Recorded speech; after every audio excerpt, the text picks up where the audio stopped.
Hey guys, this is Mark, and as the title suggests, this is my top albums of 2017.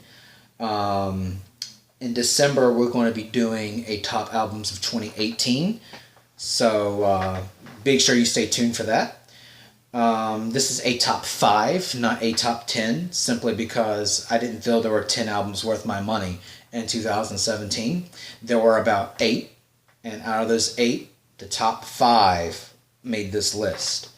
Um, Albums are graded on content, strength of songs, production, and just general ease of listen. Um, if the only good songs are the singles that the label threw out there to sell the album and everything else is crap, then that album will not appear on this countdown. The more driftwood on this album that I have to skip through, the less the ranking will be. And there can be several albums on this, countdown with the same, say, 3 or 4 star rating, but end up in different positions on this countdown simply because of production and strength of songs, ease of listen. So that's how that goes. Live albums do not count for 2017 simply because too many of the same bands released too many live albums. I know Michael Schenker released a couple, Primal Fear released one, so I did not want to give a band an unfair advantage in this countdown. Now, in 2018, live albums will count, and in the future they will as well, unless we get flooded again with the same bands releasing multiple live albums. So without further ado, let's get into this countdown. Coming in at number 5 is Dream Evil with 6. I thought this album got an unfair rap. It went straight under the radar whenever it came out, and for no apparent good reason. For Dream Evil fans like me, this was a great album. This marked the return of guitarist Mark Black, who, in my opinion, was my favorite Dream Evil guitarist. And I think this is a better album than the predecessor, Into the Night. Not saying that Into the Night was not a bad album.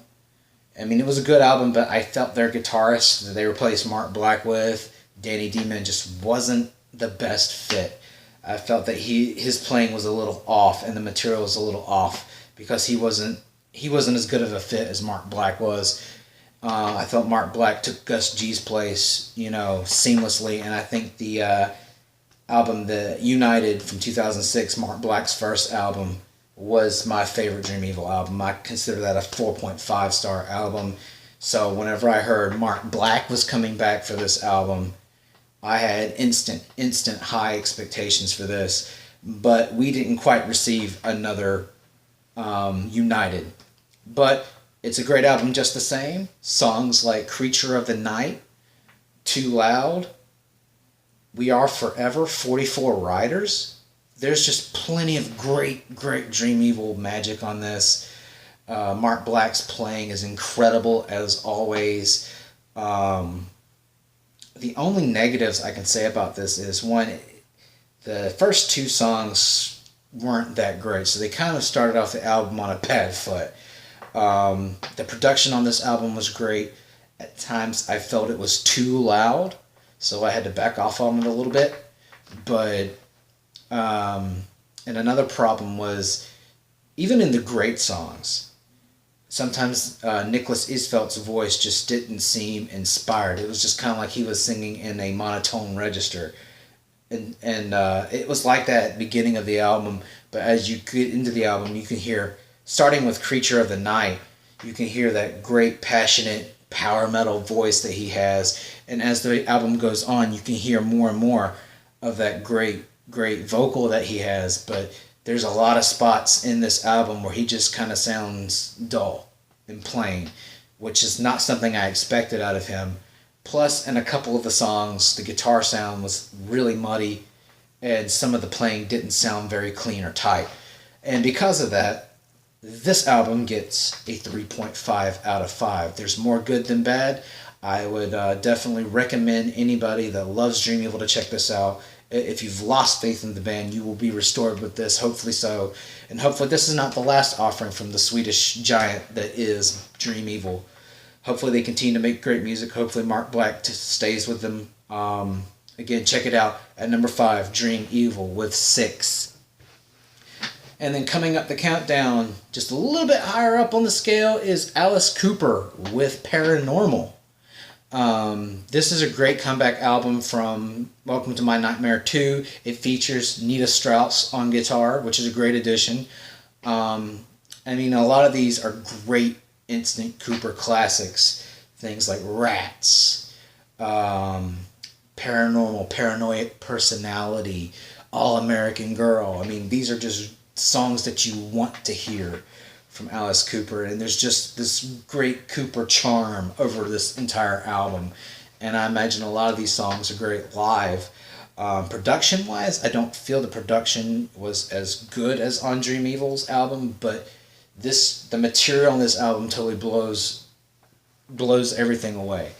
There's very few filler songs. I felt some were just a little odd and a little off. But for the most part, this album is great. Production is good. The sound is classic Cooper. So for that, we give it a 3.5 out of 5. And because I felt this album was stronger material-wise and a better listen, it gets over on Dream Evil. So at number 4, we have Alice Cooper with Paranormal. I've yet to check out A Paranormal Evening, but I want to. So that's on the list of to-do things for me. But again, another solid, great Alice Cooper album. 3.5 out of 5, Paranormal.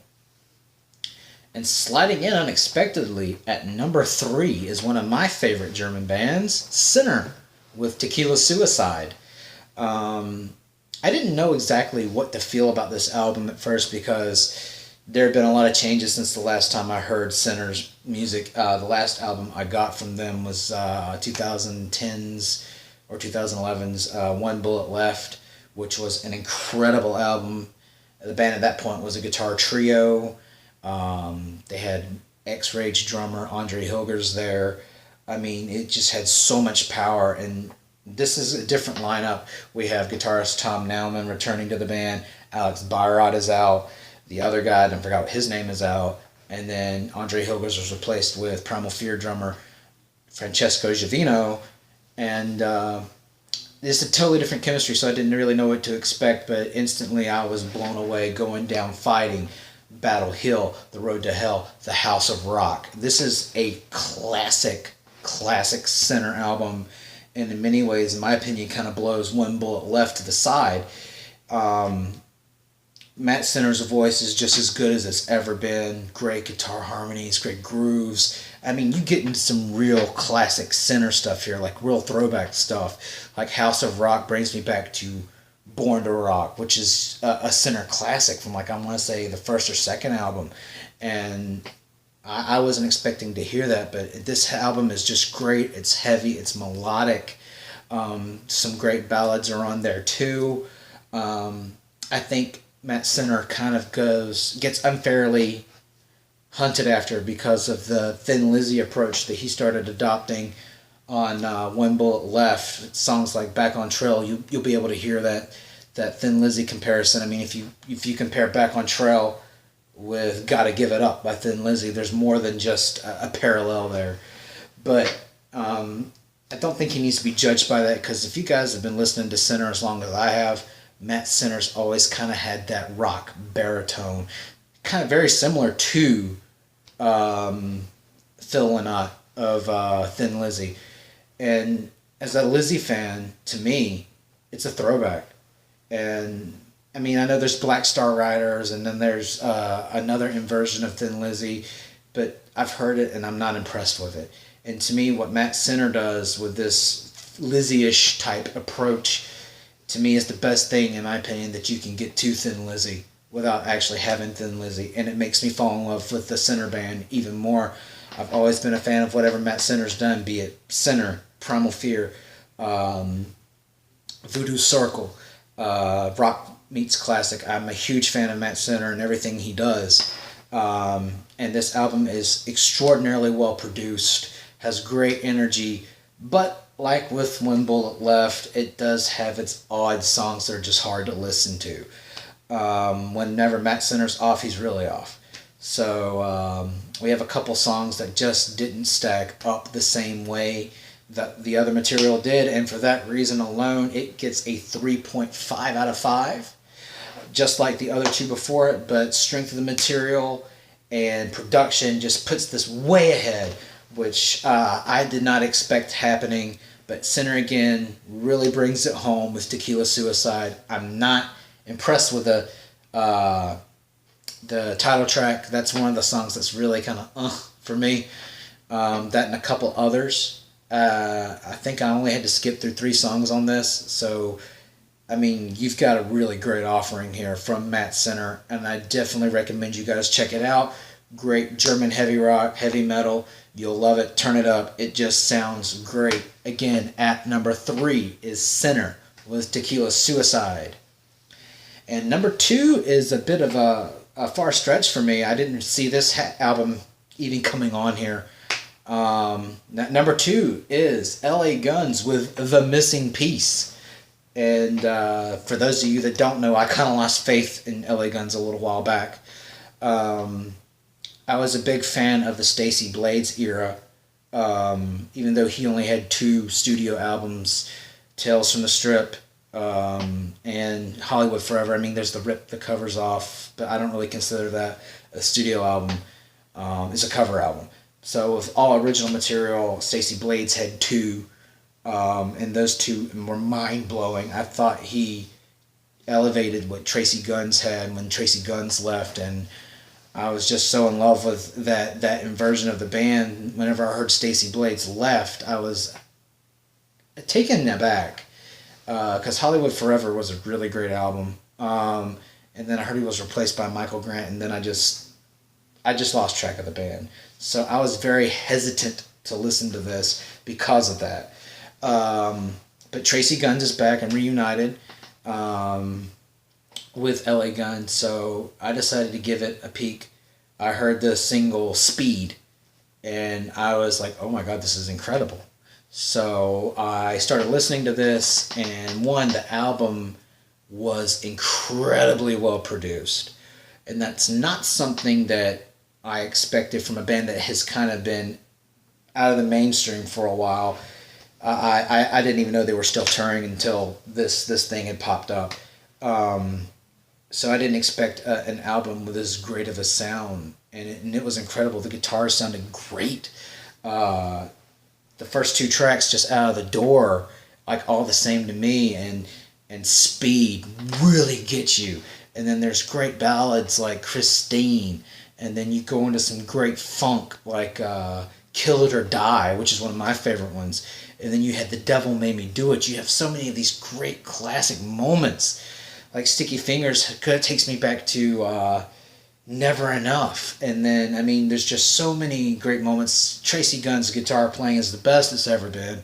You know, you get some of that inspiration is so inspired. He's so inspired, and you can tell it. You can hear Randy Rhoads. You can hear Jimi Hendrix in his leads. And then Phil just is just amazing through and through. His voice just holds up like it was back in the 80s. I don't know how he does it. It's just one of these really unexpected great albums. There were a couple of songs that weren't that great on here, but not enough to bring this album down. This is a 4 out of 5. My faith is fully restored in the band, and if you guys have lost faith, I would definitely recommend you guys checking out The Missing Piece. The only thing The Missing Piece is missing, in my opinion, is Steve Riley. Steve Riley left the band and has been replaced by Shane Fitzgibbon, who recently played in one of Tracy Gunn's other bands, Gunzo, which I didn't really listen to. I just knew his name was familiar. So he does pick up the Steve Riley playing style very well. And I can't wait to get my hands into the Made in Milan album for the 2018 countdown. Hopefully it's up there somewhere, but I've yet to listen to it. But yes, 4 out of 5 stars. I highly recommend you check this album out. My faith has been restored. This is it just hit me like a hurricane, through and through and through and through. The Missing Piece is one of the best albums I've heard in a very long time. and it's number 2 on my top 5. All right, before we announce the number 1 album of 2017, in my opinion, we're going to go to a new section, and this album hit me pretty hard, and so hard, in fact, it deserves its own category. The Unexpected Gutterball. And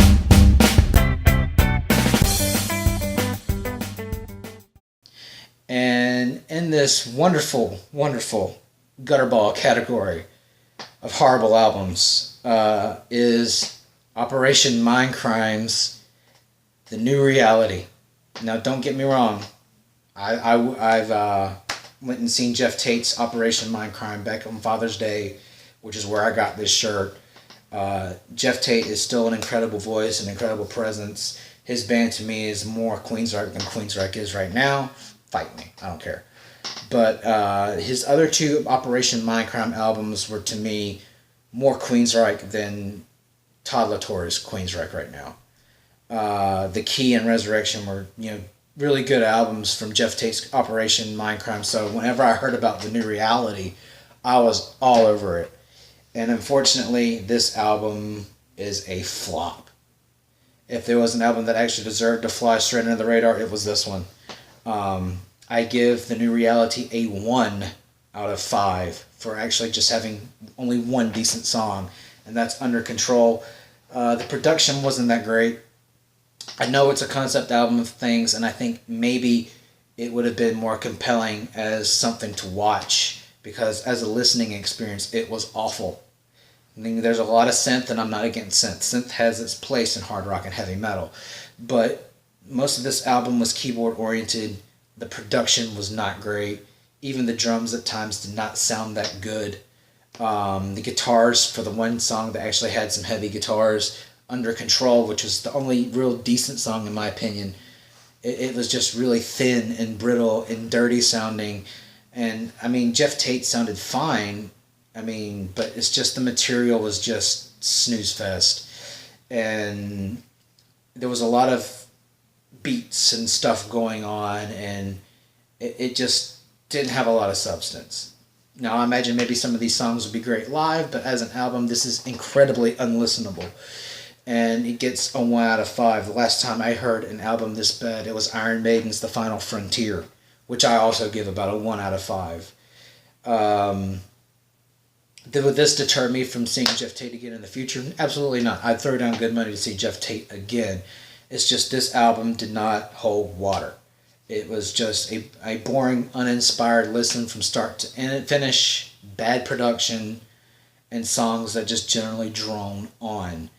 And honestly, it just didn't keep my attention. I skipped through the vast majority of it, and for that reason, it is The Unexpected Gutterball. Again, Operation Mindcrime, The New Reality, a 1 out of 5. Now, on to the honorable mentions.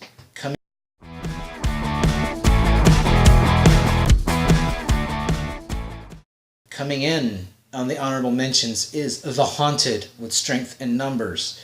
For those of you who know me know that I'm not a death metal guy. I'm traditional, classic, heavy metal, and hard rock. And for a death metal album to break the honorable mentions and almost come close to being on the top 5, you have to know it's good stuff. I discovered this band because I'm a huge fan of YouTuber Ola England, and he started playing a lot of the stuff that appeared on this album, and I just started listening to it, and I fell in love with it. Brute Force, The Preachers of Death, Spark, and there's so many other really great songs on this album that I couldn't not love it. And I give Strength in Numbers a 3 out of 5, which is great. I highly recommend you guys listen to this. Even if you're not a death metal guy, there's plenty of just groove and great guitar playing, great production. Again, highly recommended.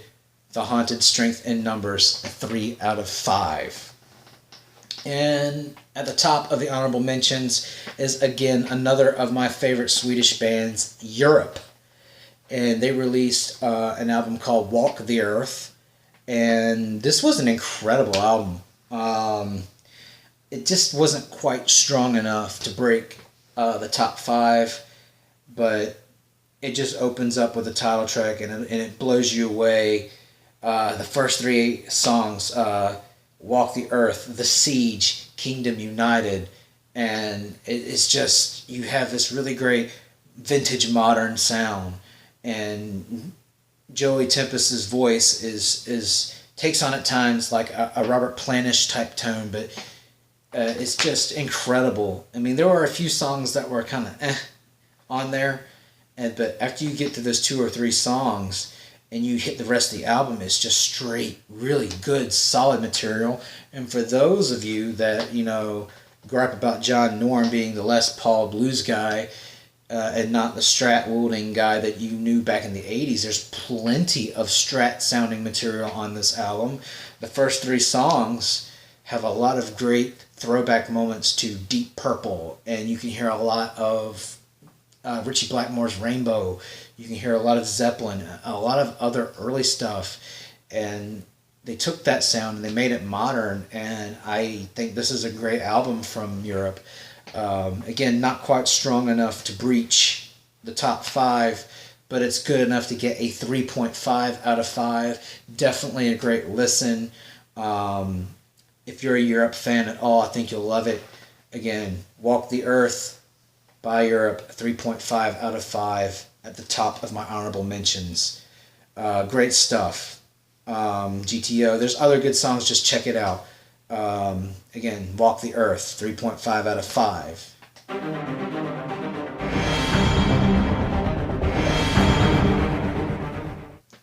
And at the top of my top 5 for 2017 is again something I didn't quite expect, but it's here. Germany claims the number 1 spot with Accept's The Rise of Chaos.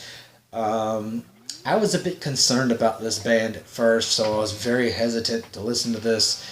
As you know, they came back with a new singer and a somewhat reunited lineup in 2010 for Blood of Nations, which was an incredible album.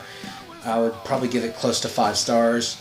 And then they released Stalingrad a couple years later, which took what was dealt out with Blood of Nations and made it just even more awesome. And I think Stalingrad was 2014, if I'm not badly mistaken, and it was the next level of awesomeness from Blood of Nations. And then after that, it was 2012, because 2014 was Blind Rage. And listening to Blind Rage, it was not as good as the other two, and I was starting to worry that the band may have burned themselves out doing too much too quick. And then after you hear, there were some great songs, but the production and the album just was not what the other two albums were, in my opinion. And then after your Blind Rage gets released, you hear about them, Herman Frank and Stefan Schwartzman both leaving. And that was a huge shock to me, because those two were very instrumental. I think Herman Frank is about as important as Wolf Hoffmann is to Accept. And to hear that he's gone, as well as Stefan Schwartzman, is very concerning. And then you found out a little bit later on that they hired ex-Gravedigger guitarist Uwe Lullis on guitar, and a relatively unknown person on drums named Christopher Williams. And what surprised me is that they hired an unknown person from America. Usually European bands replace European musicians with other ones from similar backgrounds and bands and stuff like that. So I didn't really know what to expect with The Rise of Chaos. But through and through, this is an incredible return to form. It's right up there with Blood of Nations. I give The Rise of Chaos a 5 out of 5. There was not a bad song on this. I couldn't skip one if I wanted to. And we all know what Accept is good for. Just straight up hardcore, in-your-face, Teutonic heavy metal. But what's really great about this album that attracts me to it is, there's that great, balls to the wall type songwriting, and To Live by the Sword is to Die by the Sword, The Rise of Chaos, like a bullet in the head. You've got a lot of great stuff, and then stuff like Kool-Aid about Jim Jones. But towards the end of the album, we get to more relatable stuff. Songs like No Regrets, I identify with songs like that. And then songs like Analog Man. The line, I'm an old school son of a bitch. That's me. So, I mean, there's just a lot of really great personal points on this album. A lot of great personal songs for me. And the Christopher Williams just comes right in right where Stefan Schwartzman leaves off. And this band just sounds so rejuvenated. And there's just so many great moments. I can't think of any song that's bad on this album. And for that, it gets number 1 with a 5 out of 5. So let's go over the list again. At number 5 is Sweden's Dream Evil with 6. Number 4 is Alice Cooper with Paranormal. 3 is Sinner with Tequila Suicide. 2 is LA Guns with The Missing Piece. And number 1 is Accept with The Rise of Chaos. So, questions, comments, what are your top albums of 2017? List them below, I want to hear them. If you guys want me to review more albums in the future, if you want to see another top 10, top 5, what may it be, let me know. Again, this is my top 5 albums of 2017. Hope you enjoyed this. See you again later.